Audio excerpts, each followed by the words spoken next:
Excited, man. Nick Diaz making his return to the UFC. Got to ask, so what led to this return? I know last time you came on with us, you told us that Nick wasn't in great health and kind of had to take that fight with Robbie Lawler. What led to this fight coming Yeah, together now?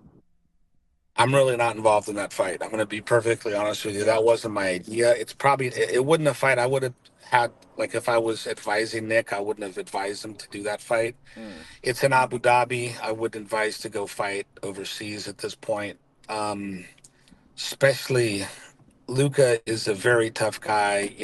Nick is a tough guy, but it just it doesn't make that much sense for me where Nick is at in his career, and I don't know. There's just it's not the fight I would have made, and I'm not. I don't even know what's going on with that fight, to be honest with you. I speak to Nick. I spoke to Nick today a little bit, and yeah, I don't have any plans for that fight, to be honest with you. I don't even know. I don't know what's going to happen with that one, to be honest with Well, you, at all. is that actually the fight? Is that the fight that's going to happen, or is there a chance it could be someone else and maybe a bit of a switch happens?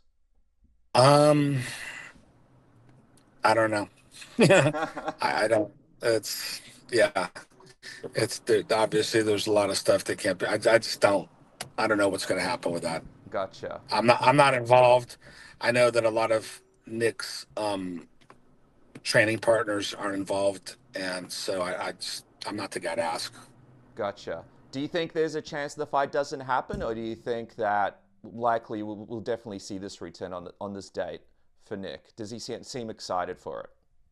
Uh, yeah, I haven't been part of his training for this one. Mm, Um, I'm just not. We talk every day, and I don't know what's going to happen with that. To be honest with you, I don't. It's a toss up. What's going to happen? And like again, I think that our camp in general, we haven't been as involved like we are with other stuff, and so yeah. I don't know what Nick is doing. I know he's lost a lot of weight and everything, but I don't really see him training with fighters, and I don't know what's going on with that fight. So Mm.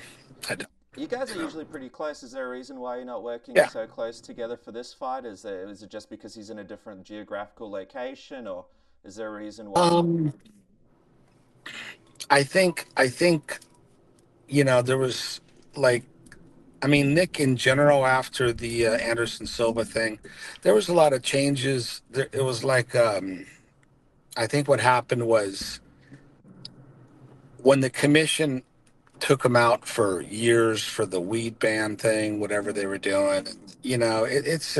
I think that kind of threw him for a loop, and he kind of he wasn't in the gym because there was no reason for being in the gym. So suddenly he wasn't hanging out with people from the gym.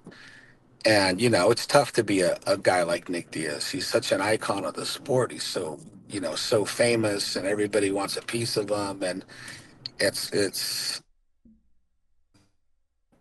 so it's not that we're not close. I mean, I love Nick, obviously. We talk every day, to be honest with you. It's just, I do things a certain way, and Nate does things, and all the guys do it. And he's just not really part of the training with the guys right now. Like Mm, normally, right now he'd be training with Jake Shields. He'd be training with his brother. He would have been sparring. Nick was not there last night, for example, for Nate's fight. No bad blood or anything whatsoever. It's just I think that the people that are holding on to Nick right now in Texas want to hold on to Nick, and so I hope he's I hope they take good care of him. That's all I could say.